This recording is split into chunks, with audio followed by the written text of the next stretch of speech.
He lived a quiet life in a small town on the edge of the countryside. To most people, he was just another calm man who kept to himself, the kind who waved politely to neighbors but rarely joined small talk.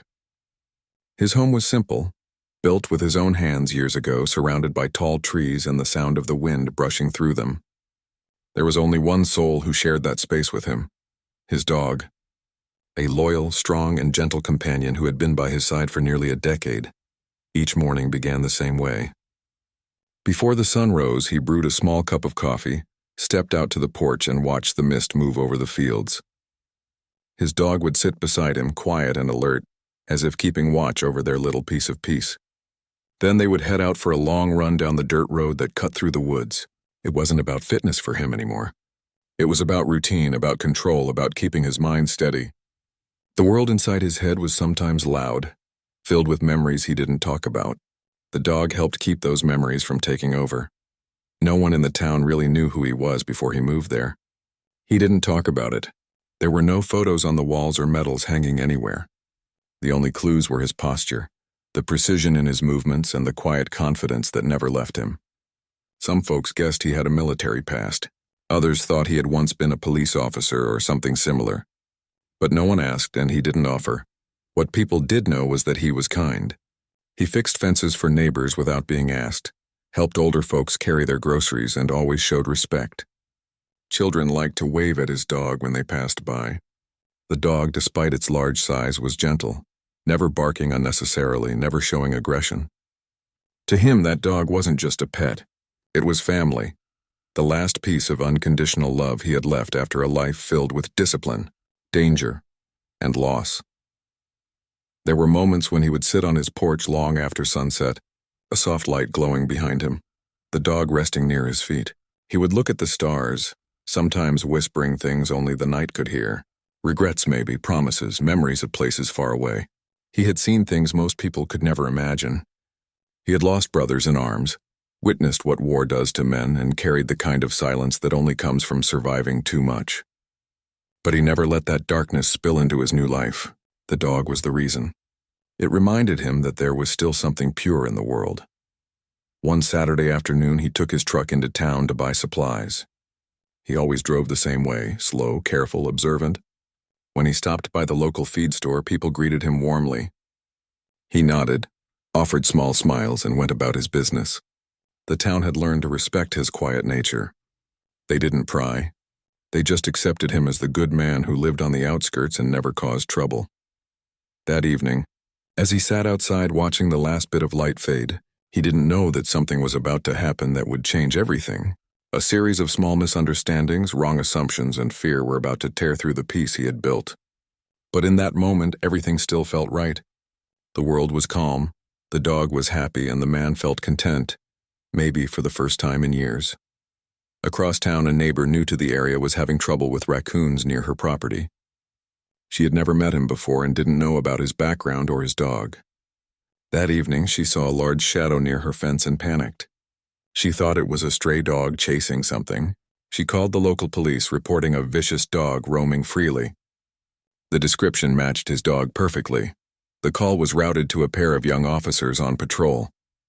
They were new to the force, eager to do their jobs right, and maybe a little too quick to act. It was getting dark, and they didn't want to take chances. They drove toward the edge of town, where his house sat at the end of the gravel road surrounded by woods. They didn't know who lived there. They didn't check records. They just followed the report. At that same time, he was sitting on the porch with his dog resting beside him. The night air was cool, filled with the soft chirping of crickets. He noticed the faint glow of headlights in the distance, but didn't think much of it. Maybe someone lost their way, he thought. But as the lights got closer, he felt something shift. The engine sound was different, official, heavy. Then he saw 2 cars stop near his gate. He stood up slowly, his dog rising beside him, alert but calm. When the doors opened, he saw 2 officers step out, their flashlights cutting through the dark. He could tell they were tense by the way they moved. The younger one's voice broke the quiet. "Sir, stay where you are." The words surprised him. He raised his hand slightly, confused. "What's going on?" he asked in a calm tone. His voice carried a weight that came from years of command. But the officers didn't notice. They were focused on the large dog standing beside him. "Call off your dog," one of them shouted. The dog didn't move forward. It only barked once, standing protectively by his side, sensing tension. He placed a hand gently on the dog's neck. "Easy," he said softly. But the sound of barking made one officer flinch. The flashlight shook slightly. In that brief second, the air thickened with fear and misunderstanding. Before he could take another step, a loud sound cut through the night. A single sharp crack that echoed off the trees. Everything froze. The dog's body fell against his leg. His heart stopped. The world went silent. He looked down and saw the lifeless eyes of his only companion staring back at him. He knelt down slowly, disbelief washing over his face. The officers were shouting something, but he didn't hear it. The only sound in his mind was the ringing echo of the shot. He placed a trembling hand on the dog's fur, feeling the warmth fading away. His throat tightened, but no words came. He didn't yell, didn't move. Years of training told him to stay still, to control himself. But inside something broke. Not the kind of anger that explodes, something deeper, heavier. The kind of pain that sits in silence. The officers slowly realized what they had done. One of them stepped forward, stammering an apology, but he didn't respond.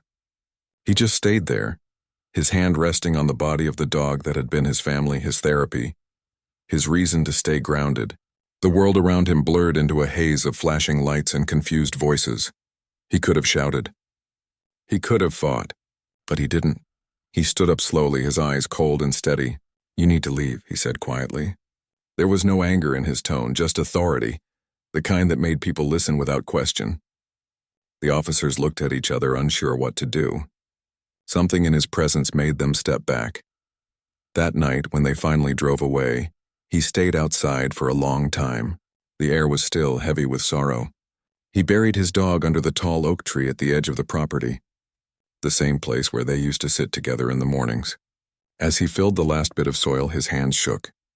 But his face remained calm. He stood there under the moonlight, staring at the mound of earth, whispering something only he could hear. He didn't sleep that night. Inside his house, the silence was unbearable. Every corner, every sound reminded him of what was gone.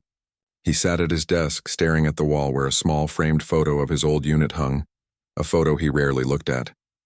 For the first time in years, he allowed himself to remember everything he had tried to forget. The faces, the missions, the sacrifices. He had faced loss before, but this one cut differently. This one hit the last part of him that still believed in peace. As dawn approached, he took a deep breath and straightened up. The calmness returned to his eyes, not emptiness, but focus. He was no longer just a quiet man in a small town. The people who had pulled those triggers didn't know who they had just wronged. They didn't know the kind of man who could remain calm in chaos because he had lived through worse than nightmares. They didn't know the depth of discipline it took to stand there and not lose control. He wasn't thinking of revenge. He was thinking of truth, justice, respect. And as the first light of morning broke through the trees, he knew one thing with absolute certainty. The silence that once brought him peace was gone, and the world was about to learn who he truly was. The sun rose over the quiet town, but for him it was just another heavy morning. The light coming through the window felt colder than usual. The house that once felt peaceful now carried a strange emptiness. There was no sound of paws against the wooden floor, no bark to greet the day. He sat by the window, hands wrapped around a cup of coffee that had gone cold. The same coffee he had shared every morning with his dog, who always sat beside him. Now there was only silence. Outside, the world went on as if nothing had happened. Cars passed, birds sang, people opened their shops. But inside that small house, time had slowed. He looked at the porch, the spot where it all happened. He could still see it clearly in his mind. The lights, the shouts, and that single sound that had changed everything. He closed his eyes for a moment, taking a long breath, trying to calm the storm inside. When he stepped outside later that morning, the air was still. He walked to the oak tree where he had buried his dog. The fresh soil looked untouched, but his heart wasn't. He stood there for a long time, not saying a word. Then he turned and walked back toward the house. Every step was heavy. He had been through battles, seen the worst of humanity. But nothing had prepared him for losing the one being that gave him peace. That afternoon, a local officer stopped by his gate. It wasn't one of the men from the night before. This one was older, experienced, and carried himself differently. He took off his hat, walked slowly, and spoke softly. He said he was sorry for what had happened. He said the department was investigating, that it was a mistake. But the man just nodded. He didn't need apologies. He needed truth. The officer handed him a paper, a statement request, something to fill out for the record. He took it quietly and went inside. When the door closed, the officer stood there for a few seconds looking at the house. Even from a distance, he could sense that this wasn't a man to be taken lightly. Inside, the man sat at his table staring at the paper. It was filled with questions, cold, emotionless words asking for details. Describe the incident. Were there witnesses? Do you wish to press charges? He placed the pen down and leaned back. He wasn't sure if pressing charges would fix anything. He had learned long ago that justice didn't always come through paperwork. Still, he filled it out carefully. Every word was measured, every detail exact. He described what he saw, what he heard, and what he didn't do, because what he didn't do mattered most. He didn't react with anger. He didn't reach for anything. He stayed calm. That discipline was something only years of training could teach. When he finished, he folded the paper neatly and set it aside. Later that day, he received a call. It was from someone who had once served with him, a quiet voice from the past. News had spread fast within certain circles. His old unit had always looked out for one another, even after they left the service. The man on the other end said, "We heard what happened. You okay?" He didn't answer right away. He just said, "I've been better." There was a pause. Then the voice said softly, "They don't know who they just crossed." He sighed. "They don't need to know. Not yet." He hung up, but that call reminded him of something important. He wasn't alone, even if he felt that way. He still had connections, people who respected him, people who knew his story. If he wanted, he could have turned this into something much bigger. But he wanted to stay in control. He wanted to handle it his way. The next morning, he drove into town to hand in his statement. When he walked into the small police station, the room went quiet. A few officers looked up, recognizing him from the night before. There was an awkward silence. He walked straight to the front desk, handed over the papers, and turned to leave. But before he reached the door, one of the younger officers spoke up softly. "Sir, we didn't mean for that to happen." He stopped, but didn't turn around. His voice was calm. "Then maybe next time think before you aim." He left without another word. That sentence stayed with them. It wasn't a threat. It was advice, simple, sharp, and unforgettable. In the following days, people in town began to talk. News had spread that the police had made a mistake. Some people were angry, others confused. A few reporters tried to visit his property, but he didn't talk to anyone. He didn't want sympathy. He wanted respect. He wanted accountability. At night, he sat by his desk, opening an old wooden box. Inside were pieces of his past, military patches, photos, letters, and a few medals. He hadn't looked at them in years. One photo caught his eye. A group of men in uniform standing proudly in a desert, smiling despite the heat and danger. Those were the days he had lived with purpose. Every mission, every decision had weight. And now his purpose had returned, not through battle, but through truth. He decided to write everything down, not for revenge, but for record. He documented every moment from that night, every conversation, every witness, every mistake. He knew how to collect information, how to build a case properly. Years of training had taught him how to handle things quietly but effectively. He wasn't emotional when he wrote. He was precise. The following week, the police chief reached out to him personally. The chief had been informed about who he really was. A retired Delta Force operative, one of the most skilled soldiers the country had ever trained. When the chief visited his home, he came with respect in his voice. He said they were reviewing the footage from that night. He said disciplinary actions would be taken, but the man just listened quietly. Then he said, "You can punish them, but it won't bring him back." The chief nodded. He didn't argue. He knew he was right.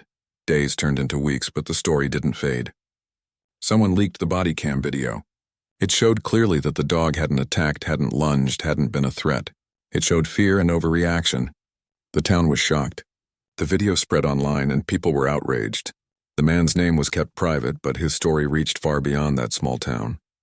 People called him a hero, though he never called himself one. Reporters came wanting interviews. He refused all of them. He didn't want fame. He wanted peace. He just wanted the truth to be seen.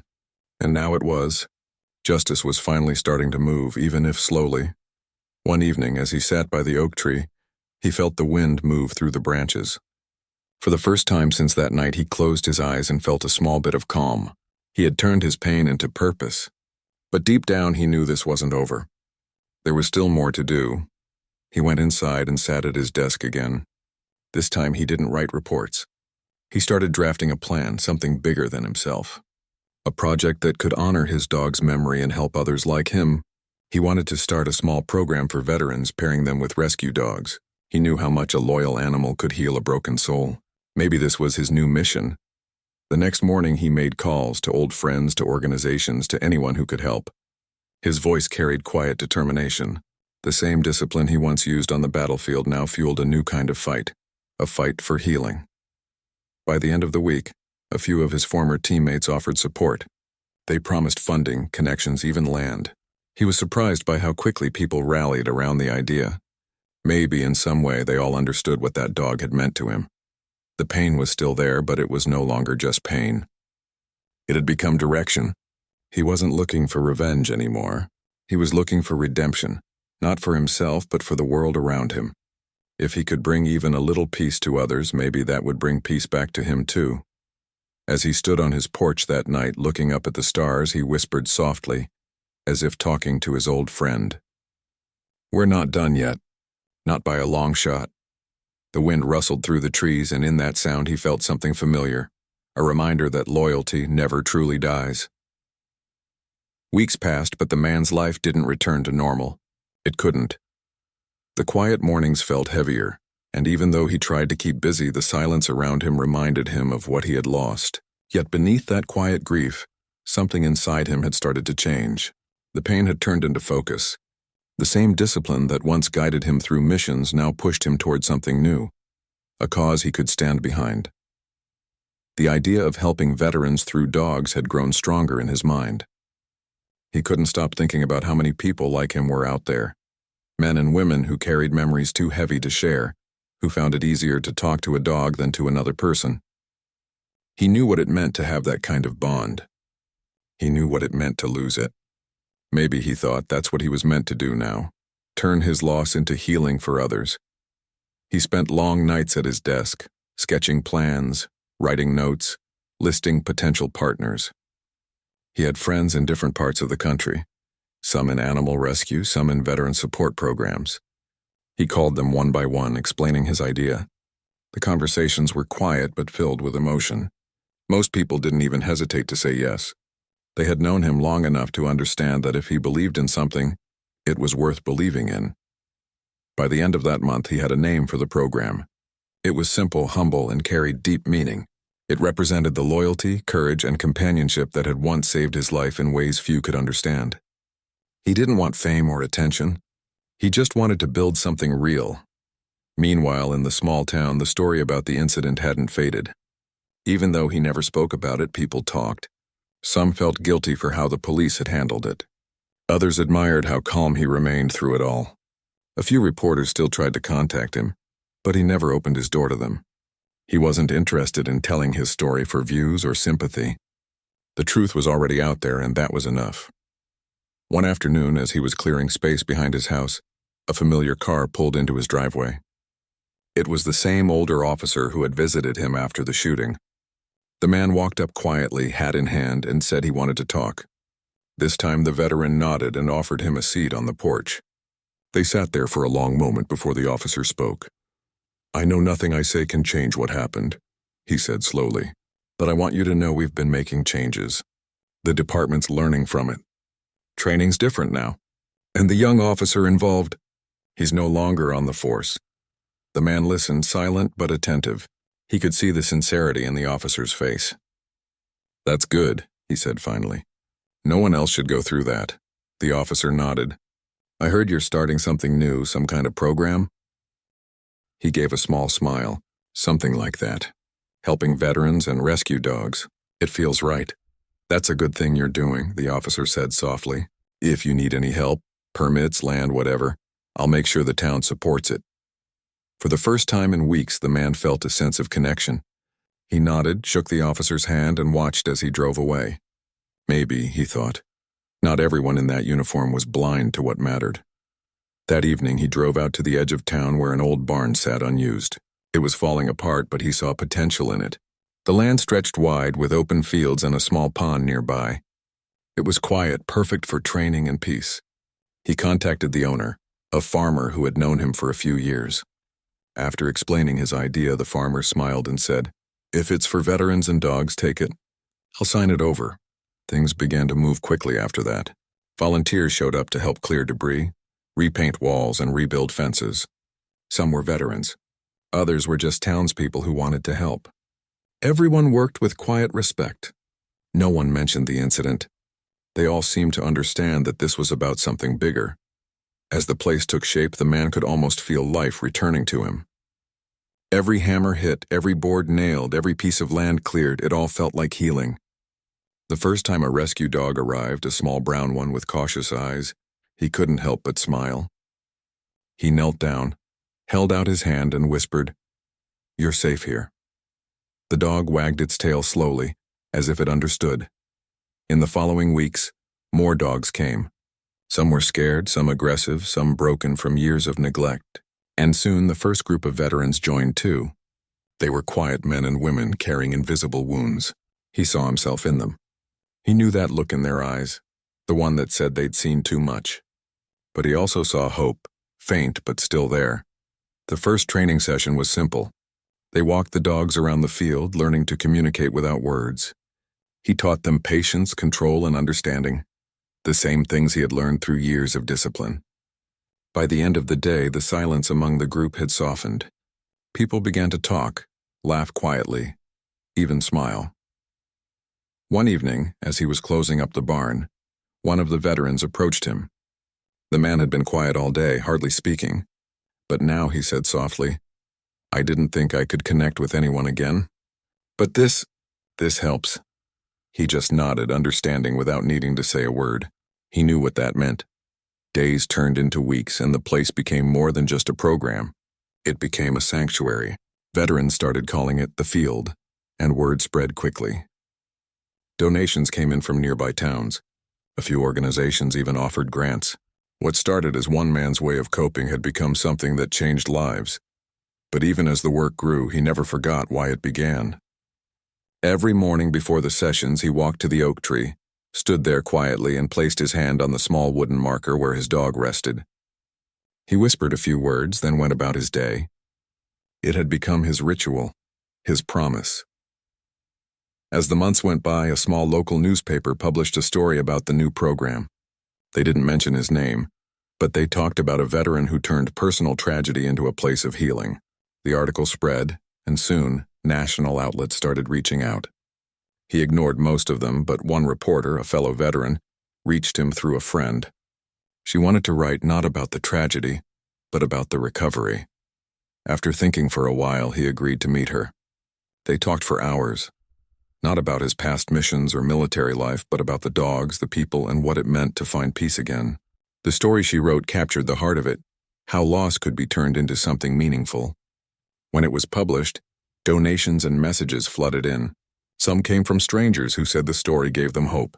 Others were from veterans who said they wanted to join. The man read every letter carefully. Some brought tears to his eyes. He realized then that his pain had become a bridge, a way for others to cross from darkness into light. It didn't erase what happened, but it gave it purpose. One quiet night, as he sat by the pond near the training field, he watched the reflection of the stars ripple across the water. The dogs were sleeping in their kennels, the veterans had gone home, and the wind carried a soft hum through the trees. For the first time in a long while, he felt peace, not the kind he used to chase in silence, but the kind that came from knowing he had done something right. He whispered softly to the night, "You'd be proud," and somewhere deep inside he felt that maybe, just maybe, his old companion was still watching over him. The news of the incident began to move quietly at first. A neighbor had captured a short clip on her phone that night, just enough to show that the dog hadn't attacked anyone. The local community group on social media picked it up. Within a day, people started asking questions. Why was force used at all? Who was the man living on the edge of town? No one had answers yet, but rumors started to spin in every direction. The man himself stayed silent. His house remained as it always was, the porch light glowing through the long nights. He didn't open his door to anyone. The officers involved had been placed on leave while an internal review began, but that did little to calm the growing storm. The local station received calls every hour, and reporters began showing up at the edge of the quiet street. The man ignored them all. He spent his days sitting in the living room, the folded collar of his dog's tag resting on the table beside him. Every small sound in the house reminded him of what he had lost. He didn't turn on the news, though he knew what was coming. He had seen how fast the world could change when people started pointing fingers. 3 days after the incident, a small online article appeared, written by a freelance reporter who had recognized him. It said more than he wanted anyone to know, that he had served in the most elite unit of the U.S. military, that he had been part of covert missions overseas, and that his record was filled with commendations. The word spread like wildfire. Within hours, national outlets picked up the story, labeling him as a decorated Delta Force operative whose loyal companion was wrongfully shot by police. He woke the next morning to find vans parked down the road.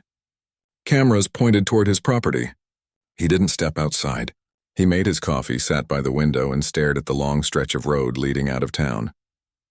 He had trained for chaos in foreign countries, but he had never been prepared for this kind of attention at home. He wasn't angry at the journalists. He just didn't trust their version of truth. He wanted no fame, no spotlight.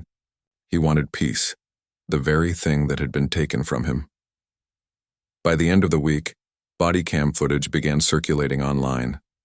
It showed that the dog had only barked and moved forward once with no aggressive act.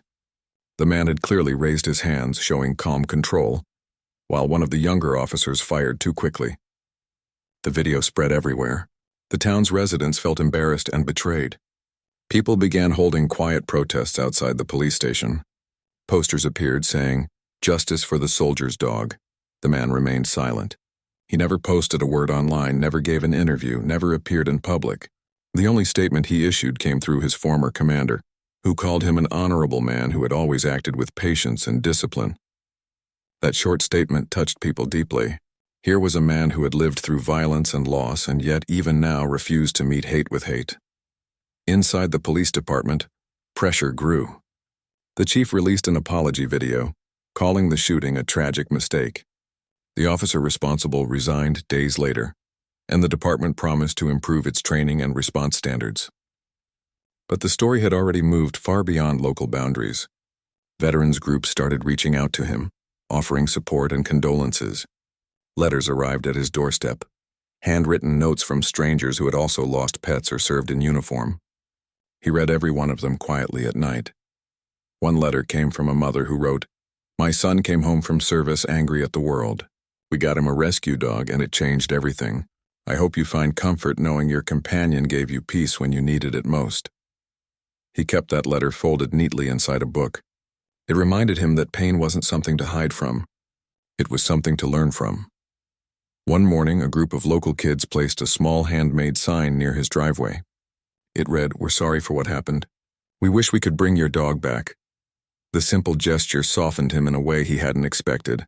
He stepped outside for the first time in weeks, picked up the sign, and set it gently by the porch steps. He whispered a thank you, even though no one was there to hear it. Reporters continued to camp outside for a few more days, but eventually, the story shifted. Other headlines replaced his. The world moved on as it always did, yet the town itself changed. The police department held open forums with residents discussing new community programs and safety reforms. The man watched from afar, quietly observing how something tragic had turned into an opportunity for growth. Still, inside, his grief didn't fade easily. Every morning he walked the same path he used to walk with his dog. Sometimes he found himself stopping by the old oak tree near the lake, waiting for a sound that would never come again. But the silence no longer felt hostile. It felt like memory, something to carry, not something to run from. One afternoon, he received a visit from an old military friend who had driven across states to check on him. They sat together on the porch, barely speaking. The friend eventually said, "You taught us that strength isn't in how we fight. It's in how we hold our ground when the world tries to break us. The man gave a small nod. He didn't need to say anything more. That night, he finally turned on the television. The local news aired a small segment showing the mayor announcing a memorial program for animals who had served or died protecting their owners. It wasn't much, but it felt meaningful. The camera briefly showed the oak tree by the lake, where a small plaque had been placed in memory of loyal companions. He sat back in his chair, eyes fixed on the screen, and for the first time in a long while his expression softened. As the weeks passed, he began to write again. Not official reports or complaints, just thoughts. He filled pages with quiet reflections about service, loss, and loyalty. Writing became a form of healing. Sometimes he wrote about the dog's little habits, the way it would tilt its head when hearing new sounds, or how it would wait by the door at exactly the same time every evening. Those small memories became his way of keeping a part of the dog alive. Months later, when the noise had fully died down, he received a call from a local shelter. They had heard about him and wanted to name their new rescue initiative after his companion. They asked if he would attend the small ceremony. At first he hesitated, but eventually he agreed. When he arrived, the shelter staff greeted him quietly, respectfully. There were no reporters, no cameras, just people who genuinely cared. They unveiled a small sign, "The Loyalty Program," in memory of a dog who gave peace to a soldier. The man stood there for a long moment, then smiled faintly. It wasn't the ending he had expected, but it was something beautiful born from something painful. That night, as he drove home, the road was empty. The sky was painted with fading light. He rolled down his window, letting the wind carry the sound of rustling leaves. He felt calm, almost peaceful. He knew his life had changed forever, but he also knew he still had purpose. The world had seen him as a soldier, but now he wanted to be something simpler, someone who could bring quiet strength to others. In the months that followed, people began to forget the media storm, but they remembered the man's dignity. The town spoke of how he never raised his voice, never sought revenge, and never blamed anyone publicly. His silence had become a lesson, a reminder that not all battles need to be fought with anger. Late one evening, as he stood on his porch, he looked up at the stars and whispered a few words to the night. He didn't ask for justice anymore. He asked for peace, for the officers, for the community, and for himself. The world outside was still imperfect, but in that small moment he felt something close to healing. He walked back inside, turned off the lights, and sat down beside the folded collar on the table. His hand rested on it for a long while. He didn't cry. He just breathed deeply, remembering. The past could never be undone, but it could be carried with grace. And in that, he found strength once more. The days slowly turned into months, and though the world had moved on, something inside him had changed forever. Life began to take a quieter rhythm again. The mornings felt softer, the air a little lighter. He had started visiting the shelter once a week, helping them train dogs and teaching volunteers how to handle animals that had faced trauma. It gave him a sense of purpose he hadn't felt in years. The people at the shelter didn't treat him like a celebrity or a soldier. They treated him like one of their own, someone who simply cared. That mattered to him more than anything else. He spent hours teaching the younger volunteers how to understand the small signs of fear or trust in an animal's eyes. He spoke little, but his calm presence made a difference. Even the most frightened dogs seemed to relax when he was around. He still carried the old collar with him, tucked safely inside his jacket pocket. It wasn't just a memory. It was a reminder of loyalty, of love, and of how fragile peace could be. Sometimes he would take it out while sitting on the bench behind the shelter and hold it in his hands, running his thumb across the worn metal tag. It helped him feel connected to something that still guided him, even if it was gone. Over time, he started to notice how the work changed him. He smiled more often now, even laughed quietly when one of the puppies would climb into his lap. The other volunteers began to see him not just as the quiet man from the news, but as someone who gave his time and heart without expecting anything back. One of them said once, "You make the dogs feel safe. Maybe that's because you understand what it's like to lose that feeling." He nodded gently. They were right, the town too had changed in small ways. The police department created a new program focused on communication and animal safety. Officers were required to attend workshops at the shelter. At first, he didn't know if he wanted to be part of that, but when the shelter's manager asked him to help, he agreed. The first time he stood in front of a group of young officers, He felt the same weight in his chest that he had the day everything changed. But he looked at them and said softly, "This isn't about blame. It's about learning to pause before you act. Sometimes 1 second can change a life." His words weren't angry. They were calm and real. The room stayed silent for a long time afterward. From that day on, the officers began visiting regularly, not out of obligation, but out of understanding. He never mentioned his past. He never talked about his rank, his missions, or his training. What mattered now was what he could build, not what he had already done. Months later, the shelter organized a charity event to raise funds for their new rescue program. They invited him to speak briefly, though he hesitated at first. Public speaking wasn't something he enjoyed, but he wanted to honor the animals and the people who cared for them. When his turn came, he stood in front of the small crowd and began simply, "I used to think strength meant winning battles," he said, "but I've learned that real strength comes from protecting what you love even when it's gone. We can't bring back what we've lost, but we can make sure no one else loses the same way." The audience listened closely. Some nodded. Others wiped away tears. He didn't say much more. He thanked everyone for coming, then quietly stepped aside. That night, the shelter raised more money than they ever had before. People were moved not by a dramatic speech, but by the simple honesty in his words. Over time, his small role at the shelter grew into something bigger. He started mentoring veterans who were struggling to adjust to civilian life. He taught them how to train rescue dogs, how to find calm through care and connection. Many of them had lost friends or family, and working with the animals gave them a new sense of hope. The shelter began to partner with veterans organizations, expanding into a full-fledged training program. They called it Second Chance, though he always said it was more about giving people and animals a reason to keep going. One afternoon, a young veteran approached him after a session and said, "I thought I'd never feel normal again. But this dog, it's like it understands everything I've been through." He smiled softly and replied, "That's because it does. Pain recognizes pain, but so does healing." The young man nodded, holding back tears. Moments like that reminded him that what started as a tragedy had grown into something powerful. Every once in a while, he visited the memorial site by the lake, where the small plaque stood beneath the old oak tree. People often left flowers or small notes there. He never stayed long, just enough to sit quietly and remember. Sometimes families walking by would wave at him, not because they knew who he was, but because he looked like someone who belonged there. And in a way he did. The years rolled on gently. The story that once made headlines had long faded, but the changes it sparked still lived quietly in that community. The shelter had saved hundreds of animals, and dozens of veterans had found peace through their program. Whenever someone asked him how it all began, he only said, "With loss, but also with love." One day, an old officer who had been part of the original incident reached out. He asked to meet. It had been years and the man wasn't sure what to expect, but he agreed.